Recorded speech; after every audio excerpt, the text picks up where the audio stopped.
Alright, and we are live. Good evening po sa inyong lahat mga kaguro, and of course, welcome back to Gurong Pinoy. We would like to welcome back the members of Team PSA, and of course, we'd also like to welcome the new members, no, sa mga bagong members po natin. Again, if you are a member of Team PSA, you can easily answer our quizzes. This discussion is based on the quiz that they've answered. You can enjoy, of course, a full-length video of our discussion. You can download all the materials that we have. So there's no need for you to take down any notes. There's no need for you to screenshot any of the things that we have in our PowerPoint presentation.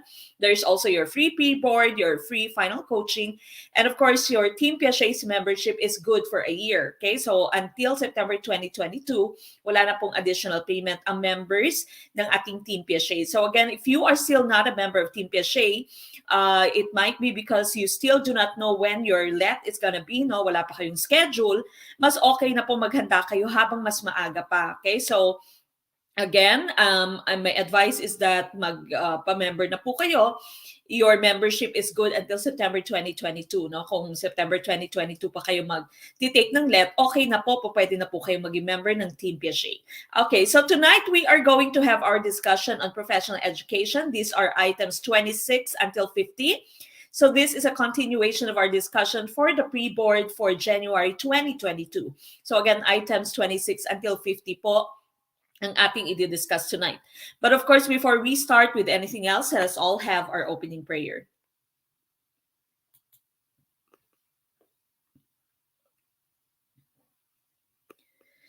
We thank you for this new day, Lord.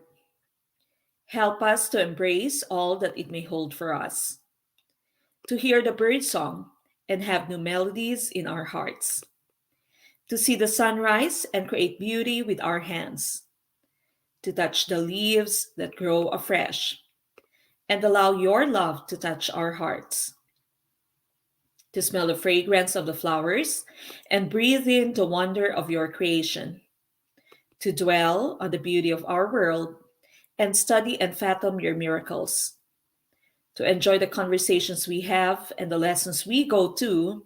May we drink in all the goodness that you have for us. Amen.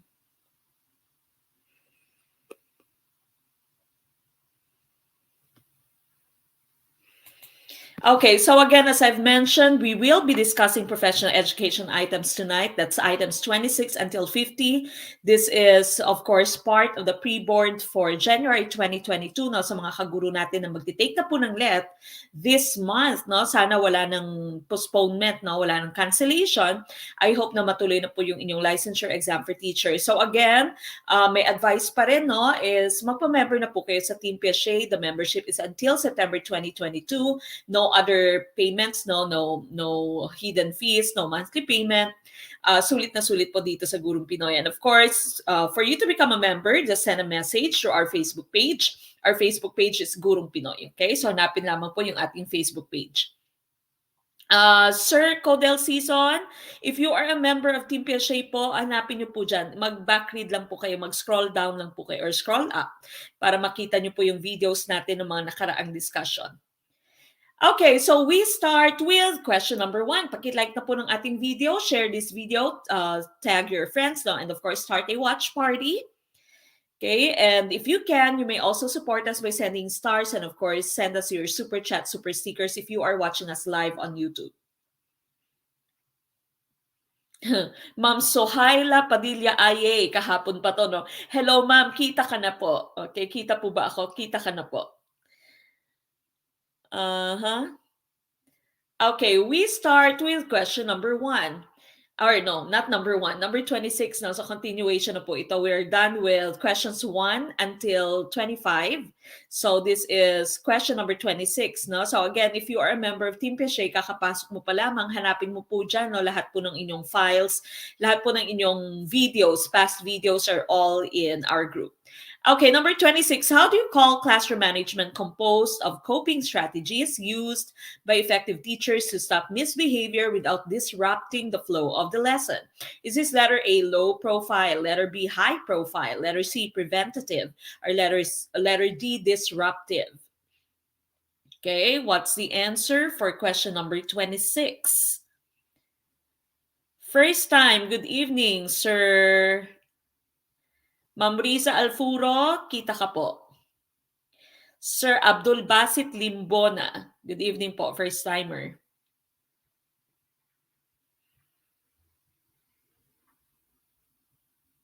Ma'am Laila Divino Liwag, kita ka po. Yung mga ito kahapon, yung mga hindi kasi nakikita na hindi sila nakapag-register sa StreamYard. Newbie from ANHS, Quezon Province. Si Ma'am Lani Bergado Fontamillas. Good evening, welcome po. Okay, I see a lot of A's for question number 1. Number 1, letter A. Ma'am Norin Glaze Macarian, Samson, kita ka po. Okay, letter A, karamihang choice ninyo. And of course, letter A is the correct choice here. Okay, so your hint here are the terms without disrupting the flow of the lesson. That means hindi ka humihinto, no? Nagdi-discuss ka pa rin, nagle-lecture ka pa rin, nag-explain ka pa rin. Now, without disrupting the flow of the lesson, these are the types of classroom management styles or strategies that we can use.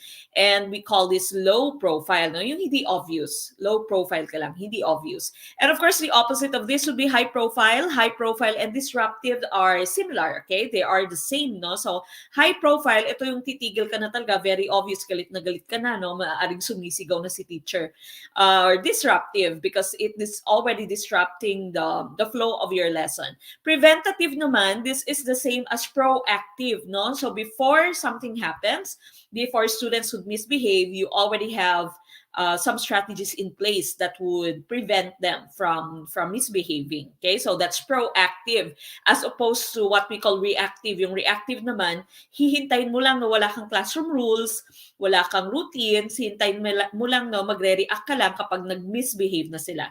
But of course, your number 26, we are looking for letter A, low profile, tumpak. Karamihan sa inyo, tumpak, no? Parang walang mali. Okay, number 27. What is meant by the acronym RPMS? Na-discuss natin ito nung na-discuss natin yung items 1 to 25. Is this letter A, results-based performance management system? Letter B, research-based performance management system? Letter C, results-based performance management standards? Or letter D, research-based performance management standards? Okay, which one is the meaning of the acronym RPMS? First timer from Kuwait. Good evening po, Ma'am Annabelle Vega. Good afternoon yata dyan sa Kuwait. Okay, what's your answer for question number 27?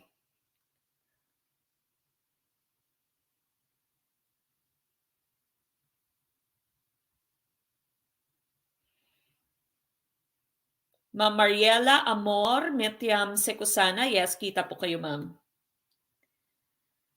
Number 27. What is your choice? 27, I see a lot of A's.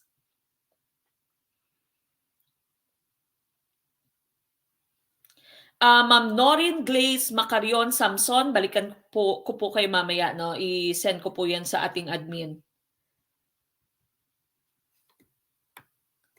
Letter A. But may letter, okay. Meron din naman letter D.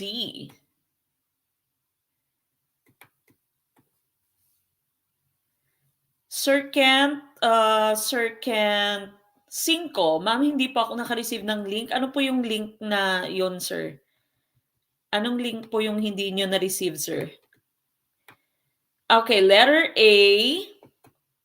Karamihang choice niyo, letter A. Ma'am Maricar Breeze Claridad, welcome po. First time from Albay Bicol. The correct choice for number 27 is letter A, results-based performance management system. So tama yung letter A natin, no? Let's take a look at your explanation. RPMS means results-based performance management system. This is the newest teachers appraisal system which is currently used among all the public schools in the Philippines. RPMS is a shared undertaking between the superior and the employee that allows an open discussion of job expectations, key result areas, objectives, and how these align to overall departmental goals. Okay, so that means may conversation dapat nun, may convo between the admin, the principal, the supervisor, or the master teacher and the teacher. Okay, so what are expected of you? What are your job expectations? No, ano yung job description mo?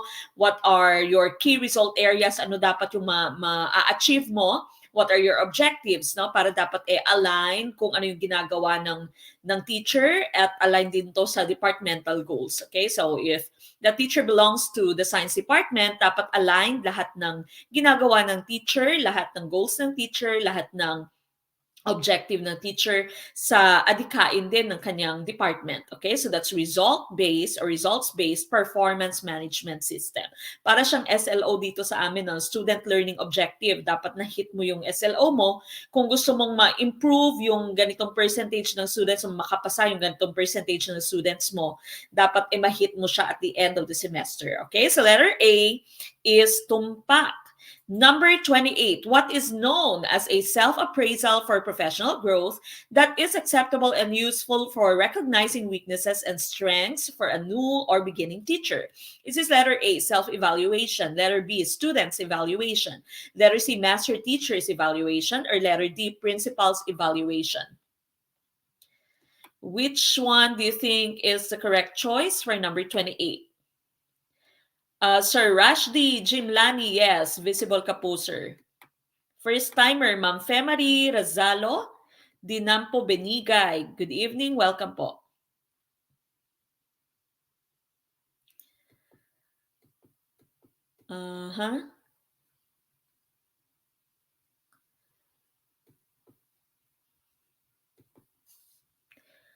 Ma'am Maricar, Breeze Claridad, pag blurred po, hanapin mo po yung 3 dots dyan at i-change mo po yung video quality.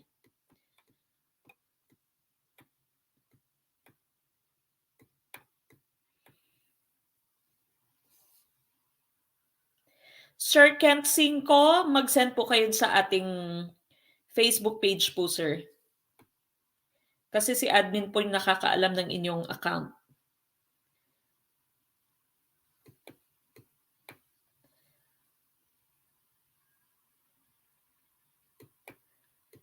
Yes, Sir Kent 5, mag-send po kayo ng message doon.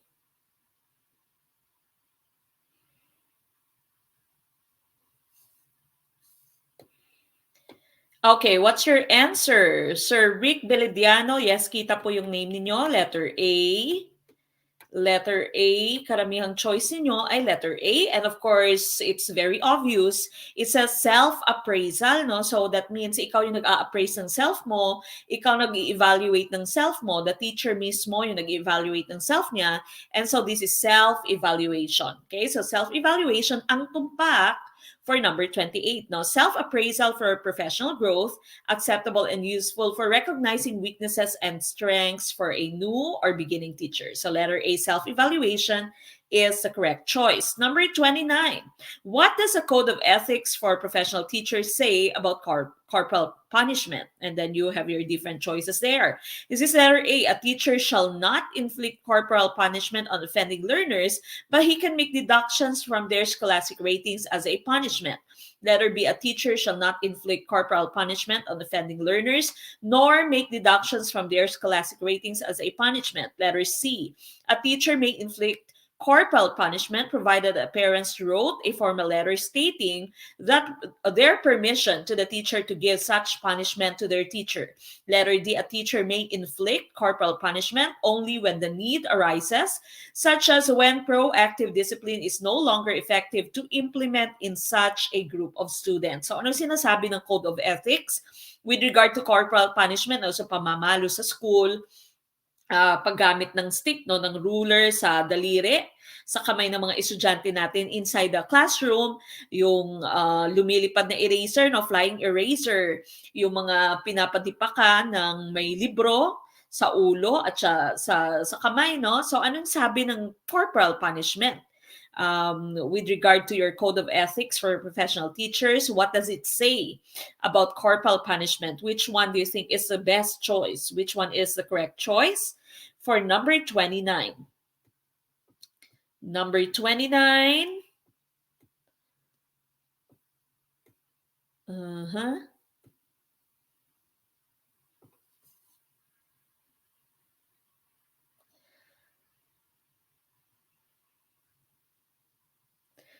#29 ICB, sabi ni Ma'am Zeki Famel, Katani Alforque.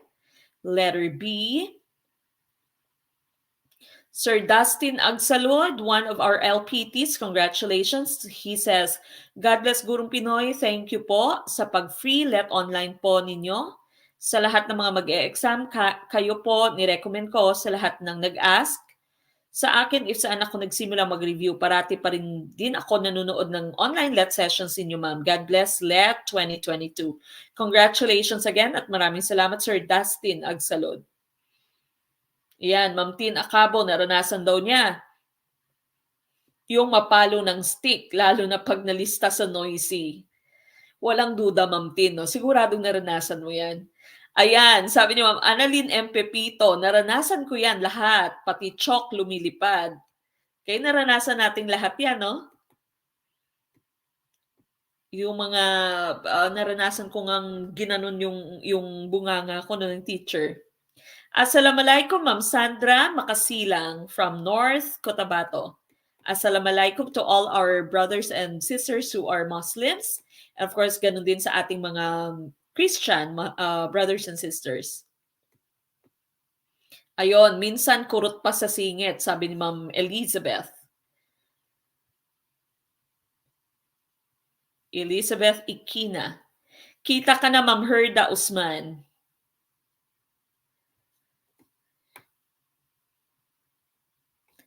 Sir Art Aguilar, mag-send po kayo ng message sa ating Facebook page. Later, makiusap po kayo dun, sir. Okay, 29B. And of course, letter B is a correct choice here. No, we cannot inflict corporal punishment, nor can we make deductions from their scholastic ratings as punishment. So, hindi ka rin po pwedeng minus ng points nila dahil sa misbehavior. Hindi ka rin pwedeng mag-inflict ng corporal punishment. So, letter B is tumpak for number 29. Okay, so that's according to Article 8, Section 8 of the Code of Ethics for Professional Teachers. A teacher shall not inflict corporal punishment on offending learners nor make deductions from their scholastic ratings as a punishment for acts which are clearly not manifestation of poor scholarship. Meron kasing iba na matatalino pero makukulit, no? Yung mga kitikite, no? Sila pa yung makukulit pero matalino. So hindi po pwedeng mag-deduct ng points nila. Hindi din pwede ng corporal punishment or else matutulfo ka, no? Wala na ngayong flying erasers, bawal na. All right, we proceed with number 30. Concentration, memory skills, and critical thinking skills are part of, these are the 4 pillars of learning. Is it letter A, learning to know, letter B, learning to do, letter C, learning to live together, or letter D, learning to be? Which one is your choice? Ma'am Jeneline Silva, nung grade 1 po ako, ma'am, naranasan kong ang pinakain ng papel ng aking teacher. Dahil papel ko daw ang nahulog sa sahig. Sobra naman pinakain ng papel, no?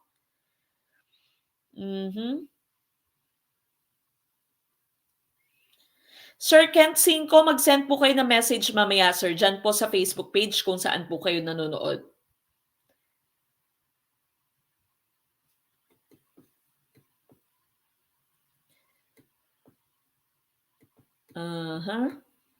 Okay, number 30. I see a lot of A's. Of course, if you don't know it yet, there's so many videos of Gurong Pinoy na nandyan po sa ating YouTube channel. No? So puntahan niyo po yung YouTube channel natin. Panoorin niyo po lahat ng videos natin, over 300 videos. And so there is a separate video for the four pillars of learning. No? So learning to know, learning to do, learning to live together, learning to be. And of course, for this item here, concentration, memory skills, critical thinking skills, these are all part of learning to know. So learning to know all about mental ability. No? So thinking, memory skills, concentration are all part of learning to know.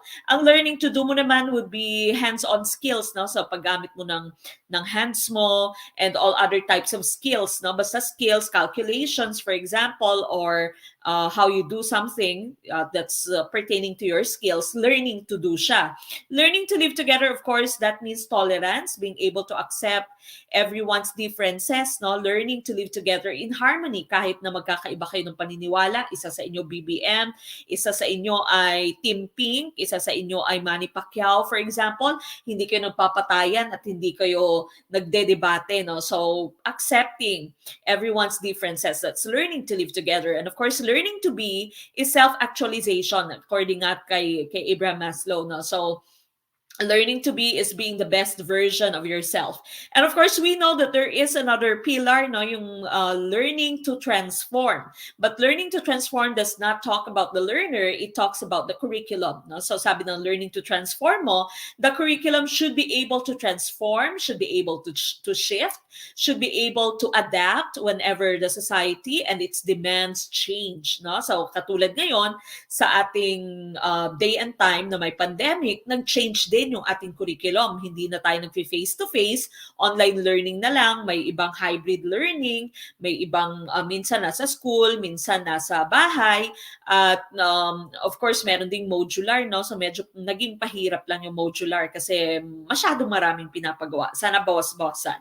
Okay, so that's learning to transform. That's the fifth pillar, but of course that is talking about the curriculum, not the student. Okay, but in this case here, number 30, it is learning to know. Learning to know. Letter A is tumpak. Number 31, which among the following verbs belong to the comprehension level? Is it letter A, list, letter B, enumerate, letter C, summarize, or letter D, identify? Okay, this is with regard to Bloom's taxonomy.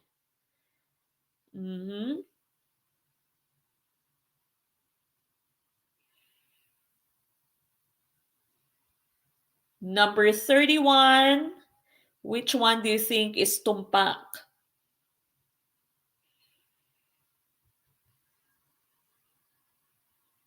Sir John Verhil Servas, good evening. Welcome po, newbie. Si Ma'am Gagski Go, or si Sir Gagski Go, kinurot ako noong grade 3 pero kasalanan ng katabi ko. Hanggang ngayon bitter pa rin si Sir or si Ma'am, no? Kasalanan pala ng katabi mo. Pero ikaw yung kinurot. Okay, is it D or C? Nag-aagaw ang D or C. Ano kaya yung tamang choice? Please do like this video, start a watch party, tag your friends, share this video. And of course, if you can send us stars or super chat, super stickers, that would be very helpful. Maraming salamat po.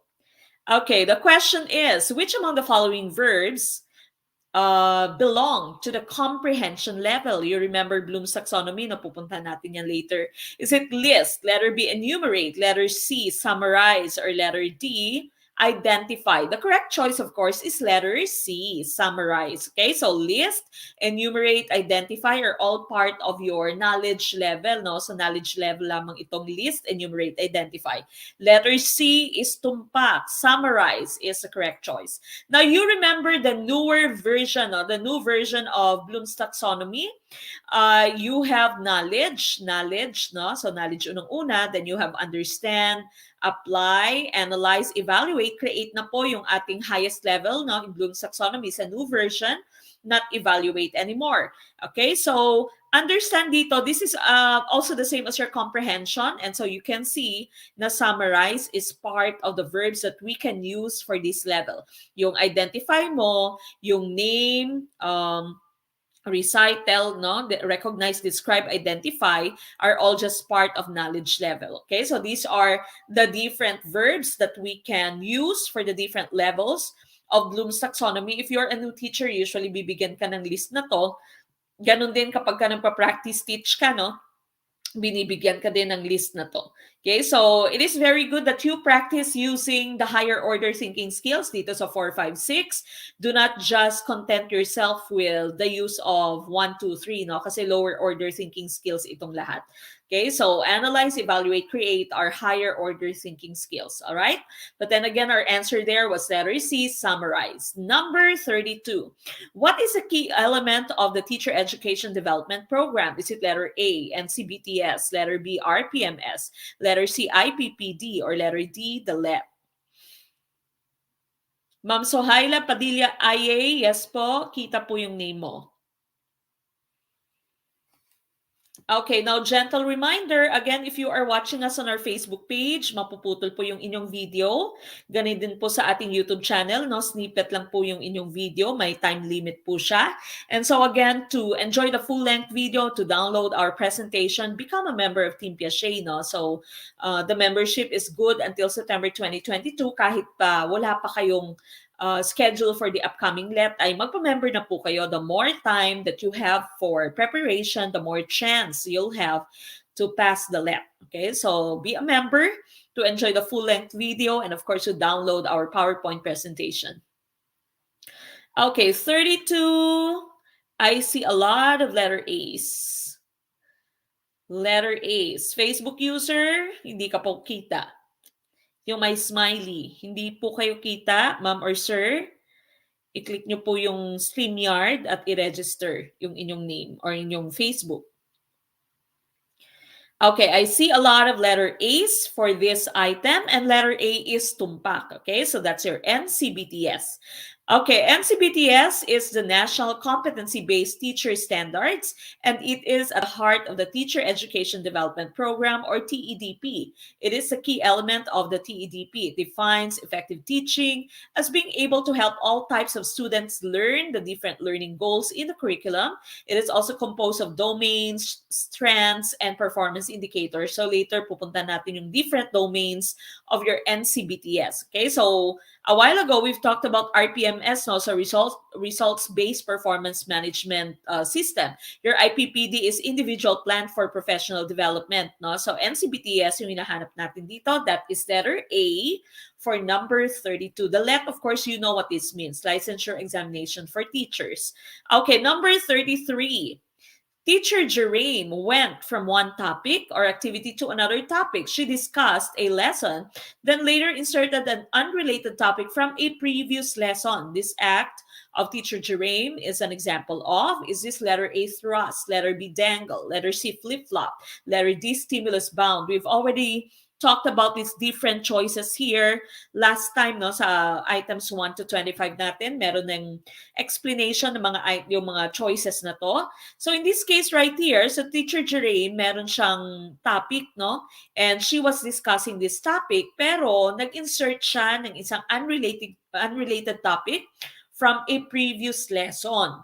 So what is this act called? Is this letter A, thrust, letter B, dangle, letter C, flip-flop, or letter D, stimulus bound? Okay, what's the answer for number 33? C for the win. Sir Abdul Rauf Yunus, congratulations, sabi ni Sir Abdul Rauf. Hi Ma'am Mek, nakakamiss po manood ng mga live niyo po. Laking tulong sa akin to last board exam. Now LPT na. Okay, congratulations Sir Abdul Rauf Yunus. Okay, so be like Sir Abdul Rauf, no, manood lagi ng ating videos. Letter C kaya ang ating tamang choice. Karamihang sagot ninyo ay letter C. Okay, letter C. And of course, again, as I've mentioned, we've already discussed this last time.